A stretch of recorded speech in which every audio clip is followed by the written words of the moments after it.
a group of friends who were out the other night, and we did actually have that bet going of like, okay, what is the over-under on the amount of Vision Pros that the Morin family owns? Would you like us to answer?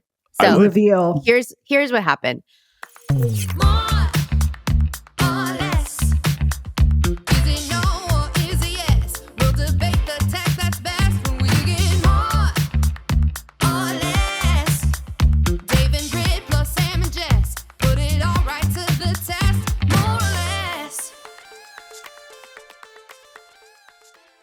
Hey, friends, what's cooking? Singerman. Dave, you can't announce our special guest until I tee up our special guest. I know. You just blew it, Dave. I'm just very excited to have. Okay. Well, welcome back, everyone, to More or Less, the podcast where we riff and hopefully give you an insight or two about technology. No, I'm kidding. The most valuable technology podcast in the world. I'm Jessica Lesson here with the Morins, Britt and Dave, who actually, before I introduce our special guest, I would like a show of hands from the non-existent audience and that I cannot see their hands. But I would like you to guess how many Vision Pros the Morin household currently owns. And I want you to think of that number in your head, and we'll come back to it later in this episode. But as Dave said, we are also joined by a very, very special guest this week, a good friend of all of ours, Mr. Brian Singerman, a partner at Founders Fund. Brian, thanks for being here. Wait, is this not the Kara Swisher podcast? Am I in the wrong place? Have you been like sitting on that for like the last 4 hours? Like you just, look at you. You forgot to mention Just thought of it. the person that's not here. Well, I was then gonna mention like the reason Brian he's here has done us an extraordinary favor by hopping on the pod and filling in for Mr. Sam Lesson, who, you know, guys, I don't know, but it's possible that Sam has the most flexibility in his job, yet he seems to be the person who misses the pod the most. Shall we discuss? No, Mr. Lesson is in an important exploration. It may or may not involve fresh inches of snow somewhere. Let's be honest, in the middle of this country. It does involve fresh inches of snow. It involves fresh inches of snow. Now, it's also true that we can appreciate that exploration, all of us. And I know many of the people do. Obviously, last week we were all out in Jackson where there was not many fresh inches of snow. The fresh inches of snow came the day after we left. There were enough fresh inches of snow for like a green bunny slope kind of skier like me. Yeah, Brian enjoyed it last week. Yeah. Okay. Well, we'll live through you, Brian. But no, I think well, in surfing, Dave, you're the skiing expert. So in surfing, we would call this a strike mission. Like if the waves were really good, it's the same. It's also a strike mission. Yeah. Okay. Yeah. So Sam, enjoy your strike mission. We are going to hunker down and make this pod work for our listeners. But actually, as I was saying in our chat, I'm pretty excited about this week. I think we got a fabulous lineup of things to discuss. And I don't think it actually needs much preamble. I think we should kind of jump right in to the ski goggles, right, Dave? I like all of us, my entire feed is people kind of humble bragging that they're important enough to have gotten these early, or not current group included. And for those who are listening, Dave is now in Vanna White style rotating his Apple Vision Pro. First of all, can we agree what we call this thing? Like, what do the cool kids call this thing? Really, what I want is this band for ski goggles. That's my main thing that I want now. You know what it looks like? It looks like a thing I put around my thighs and then walk back and forth across my gym to strengthen my glutes. Thigh Master 2.0. Suzanne Summer style. Yeah, exactly. Good one, Brian. You knew something about pop culture. I mean, from the 80s, I know pop culture. That's fine. It still counts. I don't think you can call it anything other than a computer. I think it's a computer. No, but first, okay, so we're going to spend the first segment getting reactions from people who've actually used it on this pod, reactions from people who haven't, but that hasn't held them back from having opinions, such as myself. Perhaps Brian's in that group. And so we're going to do that. But first, I've noticed people calling it like VP, like Vision Pro, like what do the cool kids call this? Because it has a long name. Yeah, I think it's just Vision Pro. Okay, Vision Pro. Yeah. Like iPhone, Vision Apple Pro. Quest. The Pro is important, though. Like we talked about in prior episodes, it's rare that Apple's launched a Pro device before the mainstream consumer device, which will caveat a lot of our opinions today. But, you don't say the Apple iPhone, you just say the iPhone. You do say MacBook Pro, but you also say MacBook. So I'm wondering if when they launch the consumer device, we're just going to call it the Vision. Are you guys, did you bring your Vision with you? Like, yeah, for sure. It's a little funny on the brand front. I'm just going to call that out up front. That's a really good point, Britt. Leave it to Apple to try and brand our eyesight, one of our senses. Yes. But for those of you who don't live on Twitter, Instagram, or the internet, sales of this device have commenced.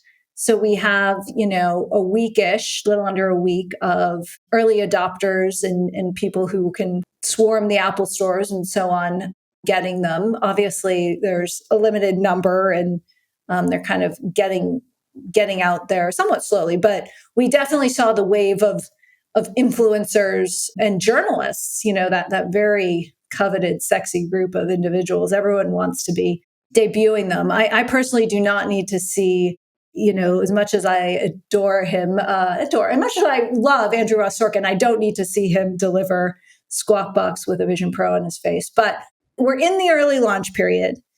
Dave, you've managed to get your hands on one of these things. Britt, have you got one too? I do. And I just tried it yesterday for the first time. Okay. So why don't we turn it over to you guys, reactions, and then we'll take it from there. Dave. Oh, you want to start with me? I think that there's been a lot of reviews out there. People have seen all of that.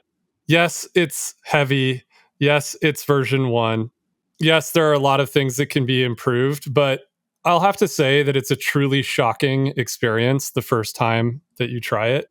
And it feels like the future in a way that nothing has for me, maybe since the Model 3 or the iPhone before it. Really changes the way that you think about computing almost immediately. And I think it actually comes down to the interface and how the interface works. When you first put it on, it asks you to put your hands up in front and then has you do this eye alignment exercise, which has you look at different dots on the screen and then click them with your fingers. And I thought I understood this when I looked at the marketing, but it's really shocking the first time you experience it. And the notion that everything you're looking at is something you can now click on is a really powerful thing that is far more interesting and powerful than I guess I realized in trying to think through it with the marketing. And how do you click? Do you blink? No, you tap your fingers together. Click. Imagine when you can just think, right? That's Elon's thing, right? We are investors in that company. You are? Neuralink? Is that what it's called? Does it have a product? I mean, it's trying to do stuff for people who really need it, trying to cure people with blindness, trying to cure people who have ALS. Yeah. Got it. It's not a consumer product yet. Do we think that Apple just did the hand gesture because people would freak out if it was like not something that explicit, or? No, I've digressed, but I think that it is actually a system design. It does actually matter. You can interact with things in front of you by tapping on them. You can also click on them by tapping your fingers together. It's one of the hard things to describe about the product is that the sort of total system design, which, is a classic hallmark of Apple, is really, really good. And, our friend Casey Neistat, who was on the pod last week, he went home after we saw him last week, and he did a great video on YouTube of something that I think not enough people are talking about, which is you can put this thing on and you can walk around. The prior versions of any form of this required you to sit in the same place, set up a boundary around you of some kind. You couldn't go and interact with the world. It's super wild. Like, you can put this thing on, walk around your house. You can put different apps in different rooms. It's just stuff that I never I actually never thought that that's how it was going to work, even after watching the marketing videos. And so there's something really profound about the future that this thing points to that I know we've all been kind of bandying about and talking about for like a decade with augmented reality or whatever we're going to call this.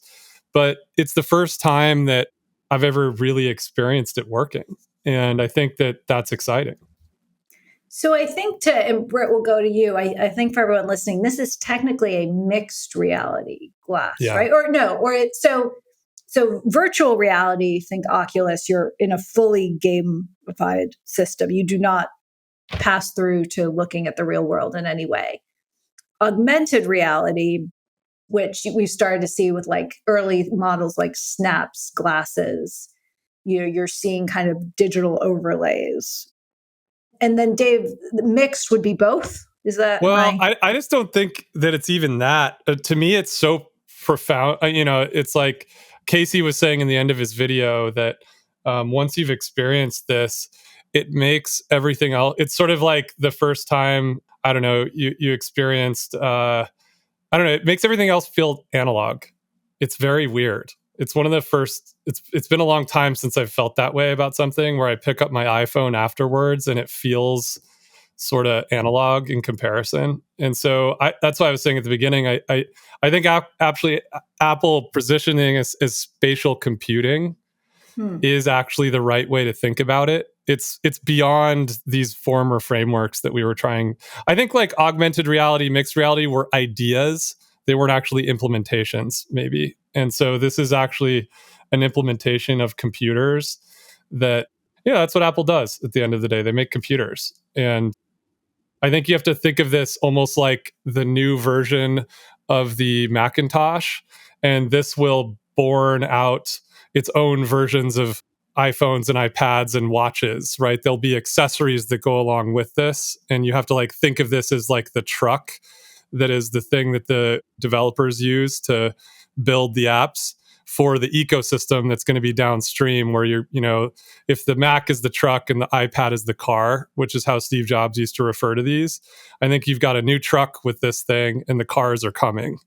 And so you have to kind of think of it as a new computing paradigm that will expand into many devices of its own. That makes a lot of sense. And I want to go to you, Britt. I also will pull up on the screen in the video version diagram of this thing, the information published 2 years ago. So I'm just going to say, speaking of the form factor, if you wanted to know what the Vision Pro would look like, down to the curved glass and all the kind of pretty technology marvels of this thing, when you get your hands on early development things, you never know what it's going to look like. It is exactly what it's going to look like. So just FYI, we'll leave it at that. Britt, what were your reactions? The good, the bad, the ugly? Okay. I'm going to start with my less version of my reactions. Then I'll get to the more.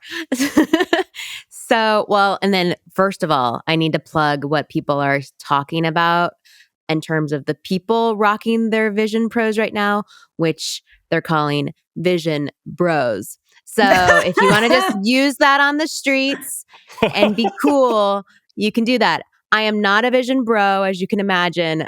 So I don't know what I'm called, but we'll figure that out. Okay. So the detractors for me as a woman, putting this thing on is like probably extra heavy than it is for a man. It's very heavy. I can imagine pretty petite people wearing this being really inundated with how heavy it is. We did put it on our 9-year-old son who loved it. He didn't actually complain, but I think he was just how long did he captured. Wear it? He would have worn it all night long. He would have he was going to town. He was obsessed. It was shocking how quickly he just immediately knew how the interface worked without even being taught. It was really interesting. It says a lot about the UI and how simple it is. I didn't also love that there's like only a guest mode. You can't make profiles for different people. So the setup time takes a while if you're just trying to switch it from person to person to put it on. That's annoying. I also didn't like how as soon as you put it on, even though you can see out and you feel connected to the rest of the world, no one can really see in. So no one knows if you're there, if you're looking at them, if you're looking at something else. And so to Dave's point, even though you can walk around the streets of New York with this thing on, it's kind of a one to many situation where you feel connected to everyone, but they don't feel connected to you. So I think in the future, if Apple could make the lenses more transparent, that will create a little bit more continuity with the Wasn't world that part of the outside. original marketing videos for it? Yeah, and if you look like really closely, you can sort of see eyes in it, but Yeah. it's not very obvious. I find it terrifying to see the videos of people stopping in New York City traffic in the middle of the Or crosswalk. driving with these things on. One guy, people I are like think those making are these spoof fake. videos. It's definitely not fast enough. There's definitely enough leg that you do not want to be It's driving a just the car. Vision Bros trying to be cool. Yeah, I All find right. this problematic. All right, my favorite thing. There's Yeah. this video about dinosaurs, and T-Rex came up to my face and like his sweat was on me. It was insane. I was like, oh my God, I'm about to get eaten by a dinosaur. It was so realistic.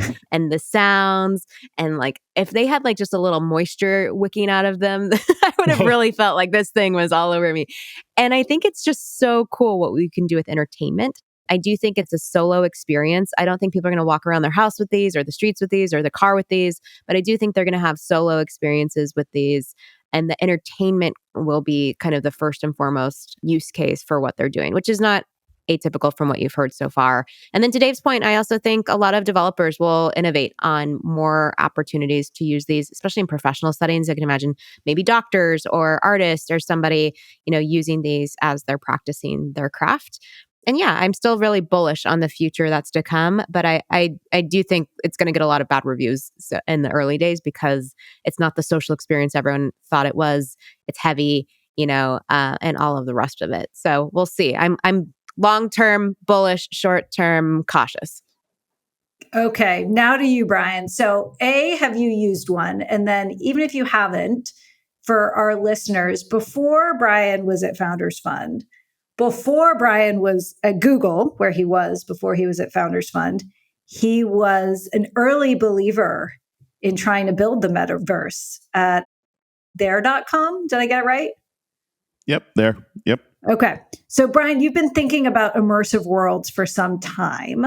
What do you think about I can't just Vision Pro. It doesn't roll off the tongue. Well, I think what do you think of this thing? The Vision Pro or the Vision Quest or whatever you want to call it seems like it's pretty promising because for the reasons that Dave was saying, if it's truly an interface that you can pick up naturally, there's the VR element, which is, kind of the entertainment stuff that you can do on a plane. And I think we've had that for a little while. Obviously, you can do the VR stuff on a Quest. We've seen that for a while. In fact, one of the reasons why I first invested in Oculus was similar to the experience that Britt had, which is that I was walking around in a fantasy world and a knight came up with a sword and I was actually scared. And so we thought we had to invest. And that's similar to the dinosaur experience. And that's the kind of the entertainment VR aspect. The way this is going to actually, improve beyond that is if it truly does get the spatial right. Two ways I think you can improve on it. If it does actually get the spatial right, which I have not tried this yet. We do have one in the office, but I haven't tried it yet.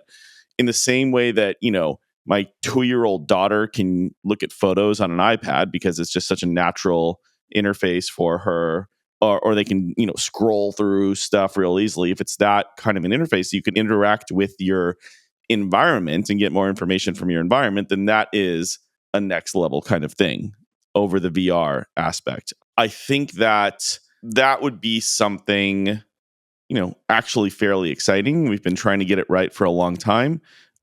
When Facebook bought Oculus, there was this conversation though about presence and are we going to actually start feeling presence, right? And you can't really do that in single player mode. Like you truly, to feel presence, I do think that this is going to have to turn into not a single player thing. As Britt was saying, it can be great for gaming.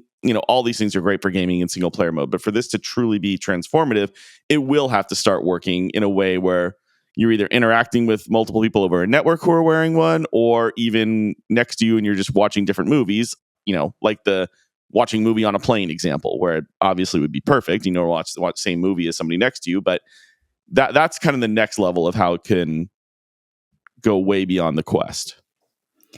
How worried do you think the Quest should be in terms of competition, Brian?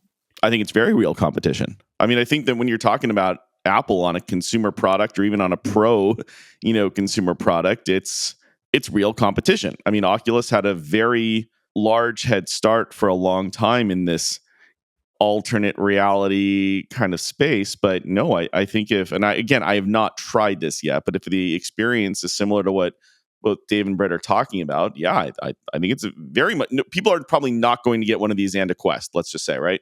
Yeah. If there's any sort of entertainment / gaming on this at all. But at the same time, I also think that it's market expanding, right? There's room for both. And there's just like in computers, you needed Dell, you needed Microsoft, you needed Apple, right? There's a lot of different customers out there. And I do think that's... Other than price, I guess if the Quest had more games on it that you want, like what would be the reason that you would get a Quest over this?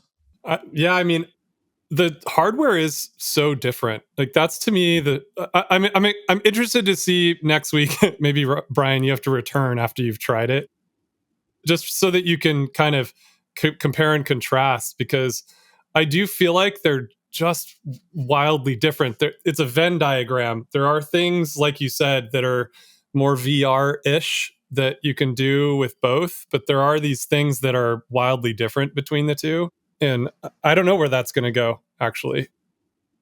And the other thing that we haven't talked about is, Apple has spatial video production on the iPhone, right? Like the laser on the iPhone enables you to, on the iPhone Pro 15, enables you to take spatial videos. So while we were in Jackson last week, I took a bunch of spatial videos while skiing. And I put this up. Yeah. How did you do? Dave goes 75 miles an hour while Dave skiing. goes so fast. And sometimes doesn't wear a helmet. And the fact that you're also now taking spatial video while skiing 75 miles an hour without a helmet is not something your wife cares to know about. I was not skiing that fast, but I was just doing some tests to see how it was going. And for about a month, I've been taking spatial videos of our daughter, our baby. She's 1 year old. And it's really just profoundly kind of amazing to re-experience these moments. And it comes through the ecosystem of Apple devices. So I think that's sort of the other thing going on here, that you have to kind of think of this as almost a Cambrian device in a way, where this is one piece of this overall ecosystem of things that Apple has out there that, you can capture with, create with, consume. It's really interesting on that front. Yeah, Dave was like responding to text messages and stuff while he was using it too. And the voice, voice commands, and the idea that maybe Siri will continue to have AI assistance and better voice control, I think will bode well for the Vision Pro. And can we pause for a second and talk about Siri? Sure. Okay, good. Does anyone watch Curb Your Enthusiasm? I just started season 1. Oh my gosh. This is where I miss Sam, the one moment. Brian, I just started season 1 too, so we can be did win. We can be Curb Your Enthusiasm neophytes together. Yeah. Okay. Yeah. Well, I will not give anything away about the first episode of the very last season, which I just watched, except there is one bit when he's trying to find a restaurant with Siri, and Siri gives him a string of everything except the restaurant that he's looking for. And actually, that was my experience today. My 7 and 5-year-old boys really wanted to listen to Olivia Rodrigo, thanks to Brett, who got them and me hooked. You're welcome. And I'm driving, and so I'm just into my phone, Siri, play Vampire. Vampire's not in your playlist, or, we're going to the North Pole, or whatever it says. So this is tied back to the Vision Pro, because Apple has room for improvement on all of these services that, in theory, could unlock next-gen use cases. But anyway, was a little, point there about Siri and plug for Curbed. But Dave, on the ecosystem point, what's your read on, it seems like there are some great apps, some cool apps. Obviously, it's early. Also seems like Apple's locked down a lot of the features from developers at this point. What do you think is going to happen on the developer front? Yeah, I think this release is a developer release. I very strongly believe that what the Vision Pro is about is getting this technology into the hands of developers to inspire more ideas and development. I mean, even just having it for a couple of days, it's changed the way that I think about the Apple development ecosystem for a couple of projects that I'm working on. I think that's the point, right? The point is, okay, now I can see where this is going to go. If I was developing something that was iPhone centric, now I might think about iPhone plus Vision Pro. I might think about iPhone plus Vision Pro plus watch. I think that's now the thing that people are going to start doing. And I think that was almost probably the entire point of the release, and doing the release in the way that they have, right?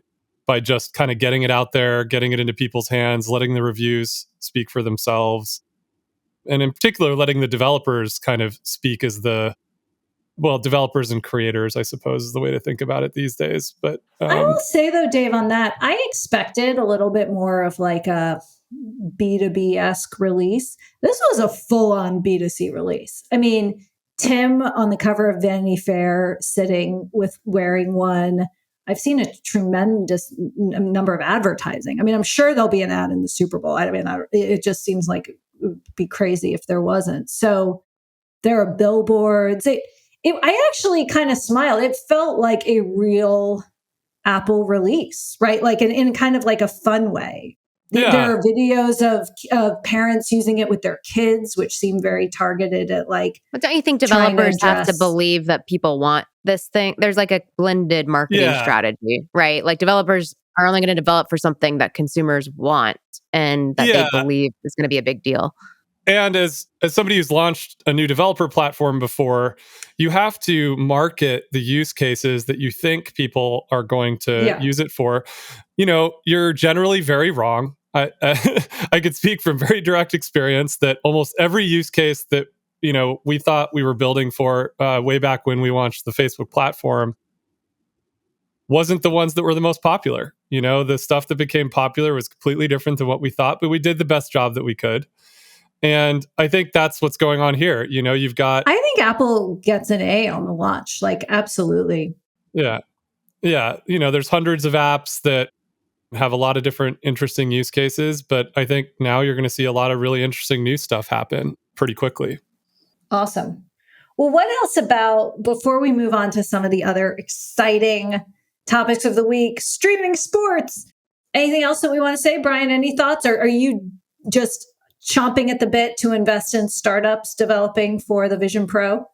No, I'm not chomping at the bit to do that, but I am excited to try it and see how it progresses. As somebody who's been around this space for 25 years now, and my license plate actually represents that, I do think the Quest has been really good for lots of people, but I do think that something like this, if it truly works, and again, as Dave was saying, he thinks it actually works interface wise, I do think it unlocks a new, kind of paradigm. Do I think it's going to be as like massive mainstream as the phone? No.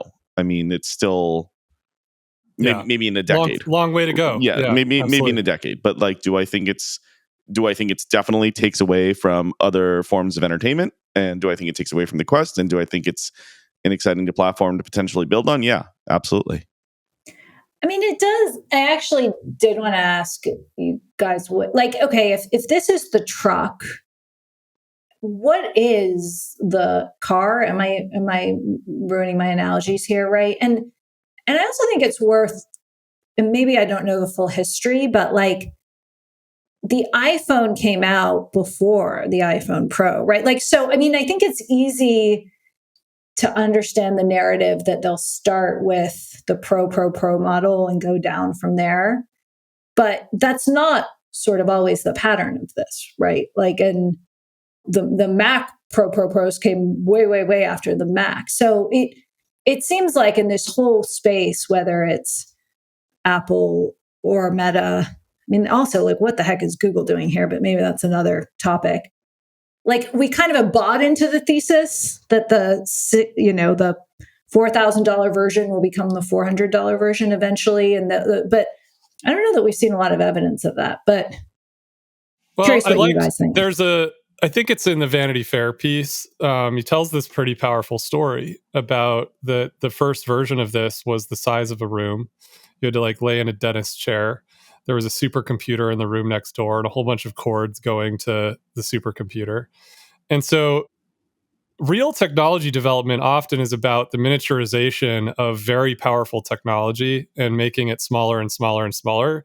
And I view it as like, wow, if this is V1, they've got this experience into V1 at this level. I mean, it's really shocking that the level of technology, and there's some people out there doing really interesting, like, what do they call them? They take it apart, or people have like X-rayed it and stuff. Like the electronics development of this thing is the pinnacle of human ingenuity right now in the world. And so I do think it's okay when it comes to something this powerful to think of it as, we're just going to make this thing smaller, more powerful, lighter, right? Like it's going to be able to move around more with us. It becomes more and more something that's easier to move around with in the world, and that it's okay that it's kind of as clunky as it is. And the other thing I'll say is that I think we have a lot of learning to do. I still get a little bit dizzy when I use these things. I don't know why that is. What is it about my brain type or my eyes or something that makes me feel that way? I sort of feel left with a feel, like an artifact of the feeling of it for like an hour after I use it. And like, what is that? I don't know actually what it is. I don't know if it's negative or positive. It's just like it's a something that's there. The frame rate is not the frame rate of your eyes. Yeah. And so yeah, it's not a natural thing yet, right? It's getting closer and closer, and that was one of the big innovations of Oculus in the first place, was that it was closer, so you weren't like completely nauseated. This is probably a step beyond that. And it is for sure. It's closer, but it's still, you can just still feel it. You have to get used to it. And Casey talked about that it took him 2 or 3 hours to get used to it. Do you carry around the puck, the battery puck, or give people a sense of the it's complete... just right here. Got it. It's basically and what's smaller the battery than an life? iPhone. It's smaller than 2 an hours. iPhone. It's only 2 hours, but it didn't bother me that much. And I think if you are using it solo, like it's really nice at home or on an airplane, you're just going to plug it in. So yeah, and you plug it in. You plug in a big a deal. USB-C right on the battery if you want to be plugged in. Got it. If you're not walking around Manhattan, getting hit by a taxi. Yeah. Okay, well, keep us posted. Dave, I got to say, I was hoping you'd wear it for more of this episode. I mean, we still have a segment or two. So I don't know, with the headphones and the traditional Dave hat, I understand why it might get in your way, but I just don't think we will be cool enough if we don't have, someone wearing it. So anyway, I'm curious what you all think about another mini earthquake that came through the media world this week. So the major networks, ESPN, Discovery, Fox, I'm sure I'm forgetting Warner Brothers. Warner Brothers, thank you, Brett, announced that they are going to team up on a joint streaming service for sports. Perfect, Dave. There you go, you look Jess. great. Can you see my eyes? Of course I can't see your eyes. I mean, there's like 9 layers of tech infrastructure between us, but I can see enough to know that it looks I can good see on you. me. Isn't that interesting? this is the problem. Yeah. Right. That is, we should come back it's like to talking that. to somebody while skiing. It's the same thing, though, right? Yeah. I do think that's, as a big skier, it is interesting how ski goggle like it is, right? But anyway. All right, moving on. Okay, Back to so streaming we sports. have all the major networks saying they're going to team up on a streaming service for sports. I dub it the Hulu of sports for shorthand, because Hulu represented the same for initially primetime entertainment and then much longer. They're announcing this. It's early stages, still have to hammer out a lot of details. Obviously, for those who don't follow the media and television industries as closely, sports is the lion's share of the attention, viewership, profits, you kind of name it. I think something like 8 of the 10 most watched few hours of television over the last year were football games.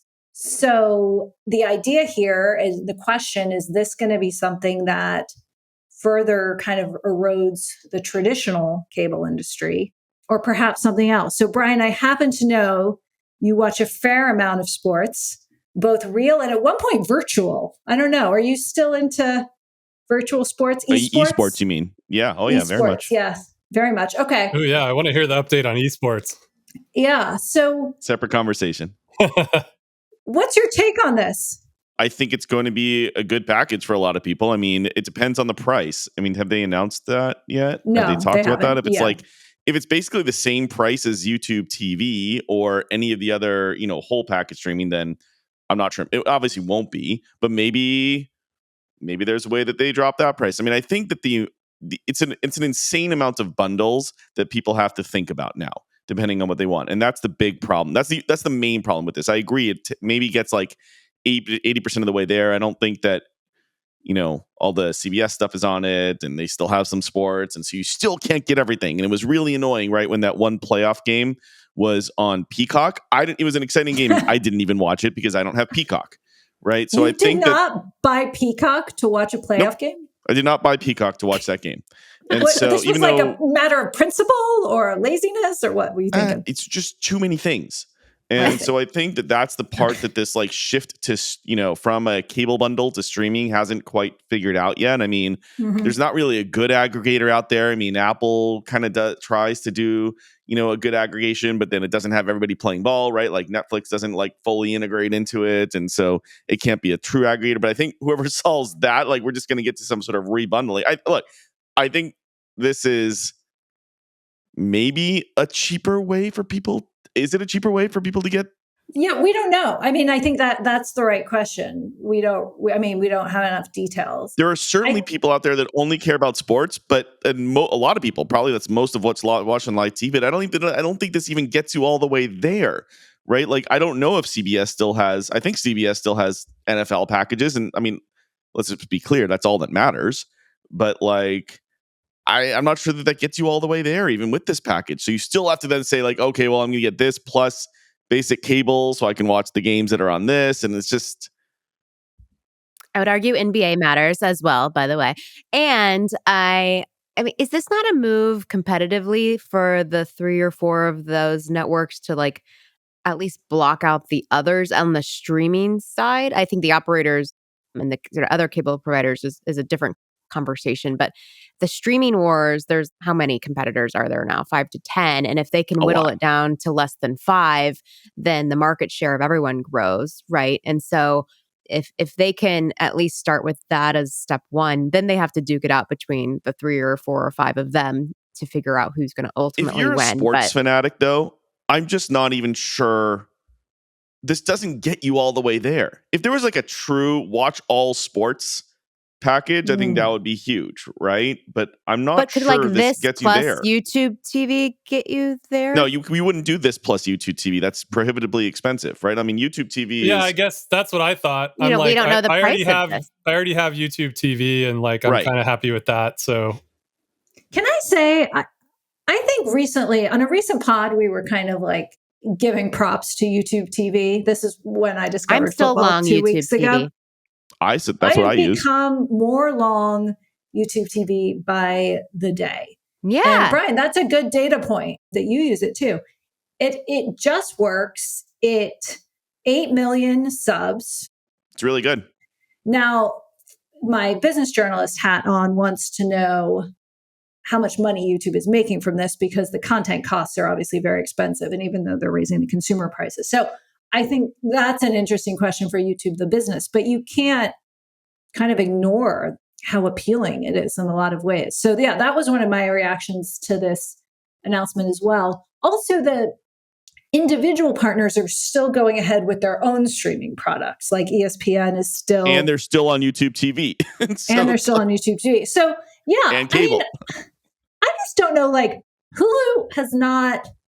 I mean, Hulu's fine. It's been one of those things where, like, from a consumer side, the product is good, but from a business side, it's always been an utter and total mess, and the partners have been at each other's throats. And fun story, I was once at Sun Valley, and I was roaming around the lodge, and I ran into Rupert Murdoch, and I just decided to ask him what he thought about Hulu at the time, because there was some big war between Disney and Fox over it. And I can't remember exactly what he said, but he said something that then became instant news. He said something like, I'm not going to let them get away with this. And so whenever I think of Hulu, I think of the Sun Valley Lodge and walking up to Mr. Murdoch and him sort of saber rattling over it. But that was basically what Hulu has been. So I hope this new venture then, of course, now Disney's buying Comcast out of their stake and so on. So I hope it just doesn't have as much drama, but it's certainly interesting. Now, question for you all. Would you like more news in your television bundle? That's an interesting question. I was thinking about this the other night. Don't all go so soon. No, just kidding. Well, I think the question is like, why isn't it there? Right? Like, nobody has sort of successfully created an asynchronous, or I don't even know. Like, what is the TV news platform of Peacock. the future? Brian wouldn't know this because he's not a I had no subscriber. idea. But I use Peacock. You watch the Today Hulu. Show. No, Brent- but I also use Hulu. No, shh. I do watch the Today Show, and I get a lot of great information from the Today Show, and I'm proud of it. But also, I get local news through NBC, like local San Francisco, through Peacock. I use Hulu for ABC, like Nightline 2020. I get that kind of news there. And when do you consume all this news? On the weekend, I have to wake up early with a baby on weekend mornings, and I turn it on while I'm like playing with her on the rug. Yeah. And I think it's much trickier with news, though. It's much trickier with news because sports is sports, right? Like, it doesn't matter what your political leanings are or how you think about the world. Like, you're going to watch the Chiefs Niners, right? Like it just is what it is. And I think with news, it's like, so it's become, it didn't used to be, obviously, there was very few places you got your news in the past. And now it really has become fairly distributed, even amongst, my extended family, where they used to just watch CNN and that's how they got their news. No more, right? Like, it's tough to have the trust in sports erode. It's been pretty amazing to watch people have to choose where they get their news.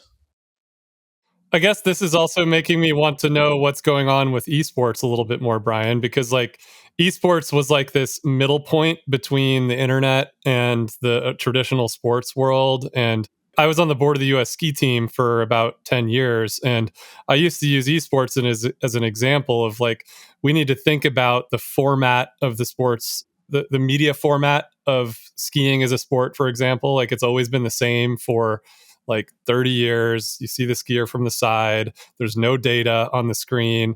You have things like World Series of Poker that became extremely popular because they let the fans in on what was going on with each hand, and once they did that, they went to the top.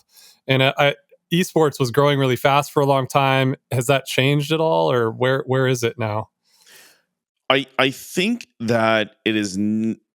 My guess is that it's not growing as fast as it should be, and I think a lot of this has to do with. I thought that a lot of it takes major production, and it takes kind of drumming up community. Like, the community aspects of these things is huge, and even though the viewership of things like League of Legends Worlds is still huge worldwide, in America, this hasn't fully taken off.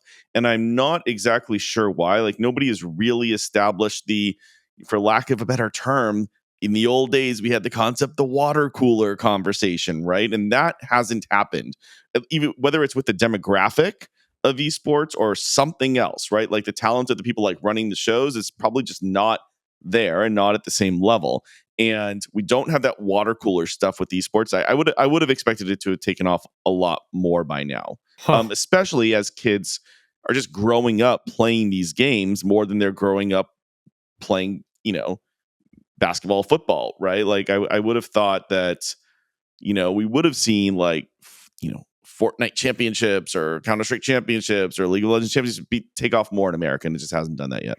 I mean, if you had been to Lion, my 7-year-old's birthday party, you would have seen social Minecraft watching, which was the tail end of the party. But it is a great question, Dave, and point, Brian, because if it turns out that sports, and especially football, is going to drive the economics of all of this, I mean, it's relatively constrained in terms of types of content. So if Sam were here, he'd talk about the football league he tried to back. Brian, were you in that too? Yeah, we we have mutual friends who started these leagues, and that didn't. I mean, it's very, very, very, very, very, very difficult to compete with the NFL, right? The product is. I mean, you don't get better than the product, and plus, you have the community element with the fantasy football stuff, right? It was just the perfect marriage. Like fantasy football, fantasy does not really work well for other sports, and it works so well perfectly for football that it just gets people entertained and jazzed about the NFL who even otherwise wouldn't care about watching it, right? And I do think that, the betting ecosystem, but especially fantasy ecosystem, has been just put the NFL just so far ahead of everything else. Has fantasy not found its way into esports yet? It has. It's just, again, it is not the same kind of perfect. They're still looking for that perfect marriage of getting people talking about it by the water cooler, the adjacent kind of game mechanics, like a fantasy something. They have these things. There's fantasy League of Legends. There's fantasy Counter-Strike. It doesn't take off in the same way. Again, I don't know if it's just because of the demographic, whereas like something like a fantasy football was everybody. Like everybody. Like it was like it spans male, female, young, old, everything. And just nothing is even close to that to drive these things. Do you think I had a friend that once explained to me that the reason that people are so into the individual players in the NBA is because their uniforms are quite minimal, and so you can see the players, you can see the expressions on their faces, you develop almost an emotional relationship with them while they're playing on and off the court. NFL is like one click above that. It's harder to see the players' faces, and so and then when you come to esports, it's like the players are fully obscured by the digital representation, right? So is there something about the humanity that gets in the way of storytelling? I don't think so. I really think it's a penetrating, like, pop culture, kind of thing. Like it's like you have to watch it because it's what everybody else is watching. And maybe for the 7-year-olds it is, but that then doesn't, for some reason, that hasn't like translated yet into when they become adults or people who have money that can support ad-based systems, right? And that's why a lot of these esports things are pretty challenging, other than for the game developers themselves, because they can sell a lot of copies of their games because parents buy kids games, right? But any other model in terms of the esports portion of it is really tricky.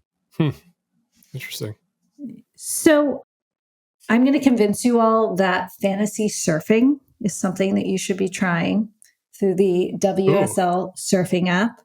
I know that there's a very big sporting event coming up in a few days, but there's also a very big surfing event underway, the Pipe Pro in Hawaii. Is this just the World Surf League app? It is. Okay, cool. I'm and downloading. It's pretty good. I actually don't do the fantasy surfing, but I do watch surfing through the app. And it's great because you can, after the fact, just watch the surfers you want, and they'll obscure the scores and then show them at the end. It's very dramatic. But it is not exactly a highly engaging viewing experience. Hence, surfing has yet to take off. But in terms of sports rights, among other things. Well, let's see. Well, Brian, in our final minutes here, we've got, we talk a lot about venture capital on this pod. Actually, remarkably, we have had a respite from the topic for the most of this episode, but we would be remiss not to kind of pick your brain on, your perch at Founders Fund. What are you seeing out there now in this moment? Our kind of thesis is it's a moment of big change. A lot of what worked in the past doesn't seem to be working. Our Mr. Sam Lessin is dubbed at the end of a certain model of venture capital. But what are your thoughts? Whether the full model has changed or not, I mean, it remains to be seen, and we can prognosticate all we want. I don't try and do the VC prognostication stuff ever. What we see, though, is no matter what the era, there's just very few companies that matter. And this is what all venture capitalists kind of have to try and figure out and make sure they see, pick, and get into the very few companies that matter. And so maybe there's a fundamental change in, like, there's a lot more money out there. There's a lot more people that can sustain businesses for longer on less, unless they're AI companies, in which case they need even more. But I think that no matter what, there's still, for a while, going to be really, really, really good companies created, right? And so as long as you can still invest, that part I don't think has changed. I think there are going to be companies that you can invest in that are going to increase in value by a large amount and generate returns. And so I think that part of the game remains the same. The trickier part just becomes, you have to keep up your access. You have to keep up, like, how do you see those things? Is the way that you see those things getting even harder? Do you have to see these things even earlier? in order to maintain those kind of edges. And I don't know, but the best firms are able to adapt to whatever that is, and still at the end of the day invest in the very few best companies that there are. And what do you think of AI as a category? I mean, you guys are big in open AI. Yeah, I mean, it's not a category. I mean, I've said this stat a couple of times, but when I first started doing venture capital, everything was social, local, mobile. It was like over 60% of the companies that I looked at, looked at in the first year were of that category, and it was like everybody was doing it, right?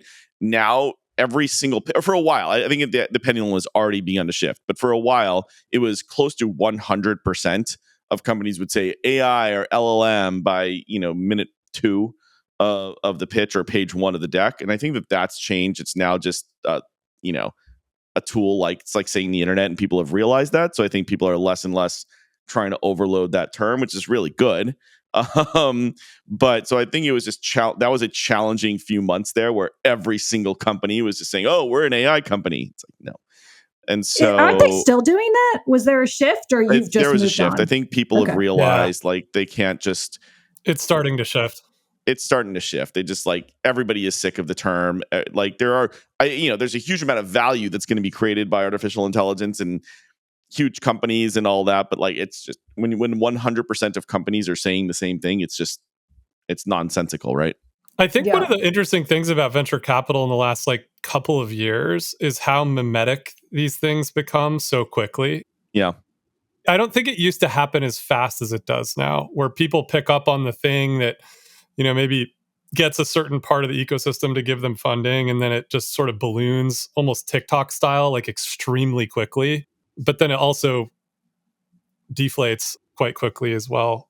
It's the same with any trend right now, any news, Called anybody the that gets internet. canceled. Yeah. It's called the metabolism of the internet and attention, right? That's right. So it's just getting shorter and shorter.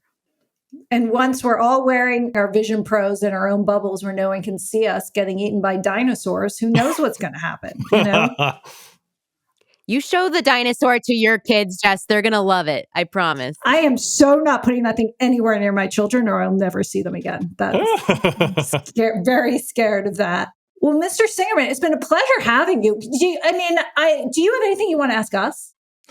Well, what I'm curious about here is so we, a group of friends were out the other night, and we did actually have that bet going of okay, what is the over under on the amount of Vision Pros that the Morin family owns? Because for those listening, went to visit, and it was they all have their own drone. A drone for every child. A drone. The baby did not have a drone, Singerman. Yeah, Dave has 2x at what everyone else has. Yeah, exactly. And so it was a real question of what is the over under on how many Vision Pros are owned by the family. Would you like us to answer? So reveal. Here's what happened. Dave and I had a conversation about it. It was a very serious conversation. I said, Dave, these things are $3,500. I don't think we both need one. I don't think the kids need one. Let's just get one family device. We can all share, and we'll use it as we use it. It's an individual device anyway. And then Dave said, yeah, that sounds good. And then 2 showed up. And I'm like, why did we get 2? I said we're getting 1. He's like, well, I'm not sharing mine with you. And so now Dave's is Dave's and mine is mine and the family's. I don't know. Mine's the sharing device, I guess. You can't stand for that. I don't stand for that. I will buy another one for the children. Do you know what's interesting? So on the family side of this thing, it blocks kids from under 13 from connecting their count to it, which I guess I'm happy about from the moral fabric of the universe sort of way.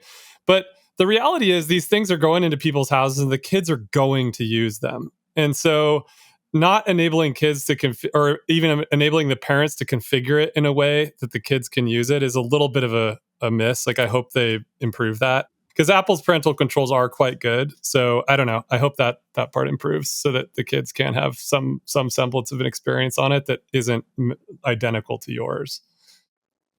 Well, I'm sure this pod will continue to serve as a laundry list of wish list features for the device.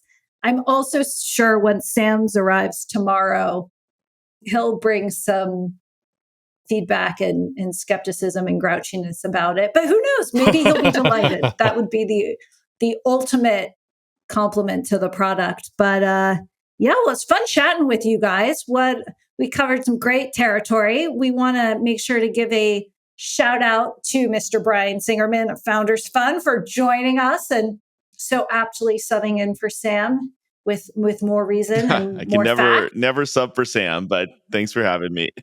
No one can, really. Brian, you're really good at podcasting, man. I hope you'll come back and do this with us more. Yeah, anytime. And to our back channel where we have had the liveliest of conversation around the Vision Pro that I've personally found useful, as well as sports and other things. And to all of you for listening, for checking in, for tuning in, please watch the video so you can see Dave and all his Vision Pro glory. And we'll see you back here next week. Go Niners. Bye, everyone. Go Niners. Bye-bye. If you enjoyed this show, please leave us a virtual high five by rating it and reviewing it on Apple Podcast, Spotify, YouTube, or wherever you get your podcasts. Find more information about each episode in the show notes and follow us on social media by searching for @MoreOrLess, @DaveMorin, @Lesson, @JLesson, and as for me, I'm @Brit. See you guys next time.